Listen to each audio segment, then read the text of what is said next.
अस्सलामु अलैकुम वरहमतुल्लाहि वबरकातुहु नहमदुहु व नुसल्ली व नुसल्लिमुल करीम अम्मा बाद। उपस्थित सम्मानित उलमाए इकराम, आहले सुन्नत वल जमात बांग्लादेश केंद्रीय कमिटिर मान्यवर चेयरमैन থেকে শুরু করে সদস্যবৃন্দ পর্যন্ত, বিশেষ করে মাসলাকে আলা হযরত এর অনুসারী সকল সুন্নি জনতা, আপনাদেরকে জানায় আন্তরিক মোবারকবাদ। এখানে যিনারা উপস্থিত হয়েছেন সকলেই আমার উস্তাদ, না হলে আমার উস্তাদের সমতুল্য। যেখানে মুরব্বীরা থাকেন সেখানে স্টেজে ওঠাটা আমার দৃষ্টিতে আমি বেয়াদবি মনে করি। এরপরেও আয়োজক কমিটি উপরে আসতে বলেছেন, হুকুম পালন করার জন্য উপরে আসা। আলা হযরতকে নতুন করে চিনানোর জন্য নতুন প্রজন্মের কোনো দরকার নাই। কারণ মৌলভী আশরাফ আলী থানভী তিনি নিজেই বলছেন, আহমদ রেজা বেরলভী মরহুম মকফুর আমার কাছে যথেষ্ট সম্মানের পাত্র। তিনি আমাদেরকে হুজুর করিম সাল্লাল্লাহু আলাইহি ওয়াসাল্লামের শানে গুস্তাখি বা বেয়াদবি প্রদর্শনকারী মনে করেন। প্রকৃতপক্ষে রাসূল প্রেমে বিভোর হয়ে তিনি এই কথা বলেছেন। তাহলে এক কথায় মৌলভী আশরাফ আলী থানভী তিনি আলা হযরতের পরিচয় এইভাবেই দিচ্ছেন, যারা দয়াল নবীর পক্ষে তারা মাসলকে আলা হযরতের, যারা দয়াল নবীর বিপক্ষে তারাই বাতিল আকীদা। তো আলা হযরতকে নতুন করে চিনানোর জন্য আমাদেরকে নতুন কোনো গবেষণার দরকার নাই। আলা হযরতের কর্ম, আলা হযরতের লিখনী আজ নয়, আমি নয়, মিশরের প্রখ্যাত ডক্টর খালেদ সাবিত বলছেন, একটা নিয়ম আছে, প্রতি শতাব্দীতে একজন মুজাদ্দিদ আছে।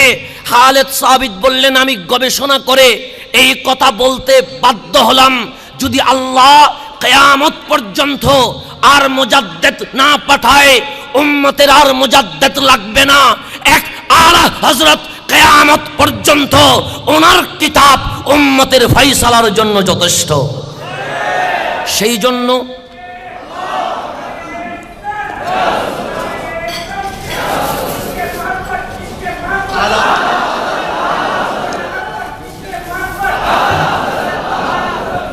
জন্য কোন ব্যক্তির কথায় ইমামে আহলে সুন্নাত নির্বাচিত হয় না। আরব আজমের উলামায়ে কেরাম শতাব্দী আগেই আলা হযরতকে ইমামে আহলে সুন্নাত ঘোষণা করে দিয়েছে। তাই নতুন করে আলা হযরতকে চিনানোর দরকার নাই। তবে আমাকে তরুণ প্রজন্মের প্রতিনিধি বলেছেন, আমি তরুণ প্রজন্মের প্রতিনিধি নয়। আজকে দু তিনটি কথা বলবো, যেই কথাগুলো আমাদের যুবকদের বড় দরকার। আমি নেতা হতে আসিনি, আমি একজন কর্মী হয়ে বাঁচতে চাই, আমি একজন খাদেম হয়ে বাঁচতে চাই। সেই জন্য আমি কোনো নির্দিষ্ট বলয় তৈরি করার জন্য কখনো কাজ করি নাই, এখনো কাজ করব না, আগামীতেও আমার বলয়ের কোনো দরকার নাই। আমি হুসাইনি হয়ে বাঁচতে চাই, আমি শাহিন শাহের কোটের গোলাম হয়ে বাঁচতে চাই, আমি আল্লামা হুজুর কিবলার মুরিদ হয়ে বাঁচতে চাই। আমার নির্দিষ্ট কোনো মঞ্চের দরকার নাই। আমার দরকার ছিল, সুন্নিয়ত যখন অপমানিত হয়েছে আমি তখন মঞ্চে নয়, আমি যুবকদের সাথে মাঠে নেমেছি, মুরব্বীদেরকে আমার নেতা বলে আমি ডাক দিয়েছি। সুতরাং যারা নেতাদের কান বাড়ি করে দিচ্ছেন তাদেরকে জানিয়ে দিতে চাই, আমি মূলধারার বাহিরে গিয়েও নয়, আমি উস্তাদদের একজন নগণ্য ছাত্র হয়ে বাঁচতে চাই।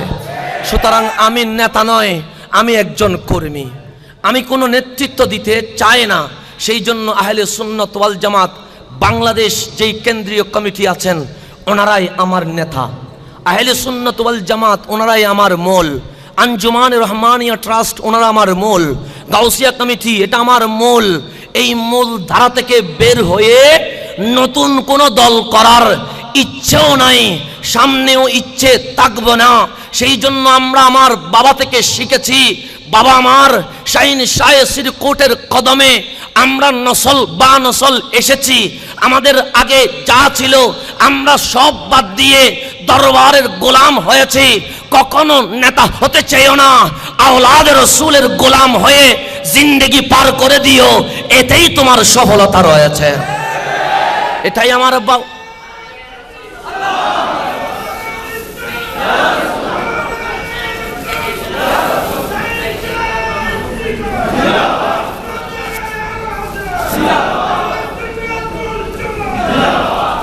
শুধুমাত্র কয়েকটি আন্দোলন আমি শরীক হয়েছিলাম, নির্দিষ্ট কোনো বলয় দেখানোর জন্য নয়। একজন সুন্নি আলেম কারাগারে গিয়েছে, আমি মনে করেছি সুন্নিয়ত কারাগারে চলে গেছে। এই বিশ্বাস থেকে আমি মাঠে ময়দানে নেমেছি, কাউকে হেয় করার জন্য নয়, একজন হুসাইনি পরিচয় দেওয়ার জন্য। যখন দেখলাম আমার বোনের ইজ্জত টানাটানি হচ্ছে, আমার বোন ধর্ষণের শিকার হচ্ছে, সুন্নিয়তকে অপমানিত করতে চায় বাতিলগুলো, তখন আমি আহলে সুন্নাত ওয়াল জামাতের ব্যানারে, নিজস্ব কোনো ব্যানারে নয়, আমি ব্যক্তির নাম দিয়ে নয়, আমি আহলে সুন্নাত ওয়াল জামাত সর্বস্তরের সুন্নি জনতার ব্যানারে মাঠে নেমেছিলাম। সুতরাং আমি নেতা নয়, আমি একজন কর্মী। আমি কারো নির্দিষ্ট কোনো বলয় রেডি করতে চাই না, কারণ সুন্নিয়তের এই মতানৈক্যের সময়ে আমি শুধুমাত্র এইটুকুই বলেছিলাম, যুবক মুরব্বীরা অনেক খেদমত করেছে, ওনাদের খেদমত আমরা যদি 100 বৎসর করি, এরপরেও মুরব্বীদের ঋণ আমরা আদায় করতে পারবো না। আমি শুধু এইটুকু বলেছিলাম, আমরা মুরব্বীদেরকে গালি দিব না, মুরব্বীদেরকে বকা দিব না, মূল ধারার পক্ষে আমরা কাজ করে যাব। এটাই আমার শেষ বক্তব্য। তা আমি উলামায়ে কেরামের প্রতি একটাই নসিহত, যদি কেউ আমার ব্যাপারে আপনাদেরকে বলে থাকে আমি নির্দিষ্ট বলয় বানাচ্ছি, আমি নেতৃত্ব দিতে চাই, আমি আপনাদের প্রতি করজোর আরজ করব। আমার বাবা যদিও বা এখানে এখন আসে নাই, আপনারাও তো আমার বাবা। আমি যদি ভুল করি, শাসন করার ক্ষমতা তো আপনাদের আছে। আমি যদি কোনো দিকে চলে যাই, আঞ্জুমান রহমানিয়া ট্রাস্ট এটা তো আমার অভিভাবক, গাউসিয়া কমিটি এটা তো আমার অভিভাবক, আহলে সুন্নাত ওয়াল জামাত বাংলাদেশ এটা তো আমার অভিভাবক। কান কথা না শুনে যদি আপনারা জুতো দিয়ে দুটো মাথা পরে দিয়ে আমার বিচার করে দেন, আমি এতেই সন্তুষ্ট হব। কারণ আমি বেয়াদবের ঘরে জন্ম নেই নাই, আমি গোলামের ঘরে জন্ম নিয়েছি। সুতরাং আমি বেয়াদব নয়, আমার পরিচয় গোলাম ইবনুল গোলাম, গোলামের ছেলে গোলাম। সেই কারণে যদি কেউ আমার ব্যাপারে আপনাদেরকে কান বাড়ি করে তোলে, আমি অনুরোধ করব, আমি বেয়াদব নয়, আমার বিচার আপনারা করতে পারবেন। আমার বিচার চেয়ে আমি এখানেই শেষ করছি। আসসালামু আলাইকুম ওয়া রাহমাতুল্লাহি ওয়া বারাকাতুহু।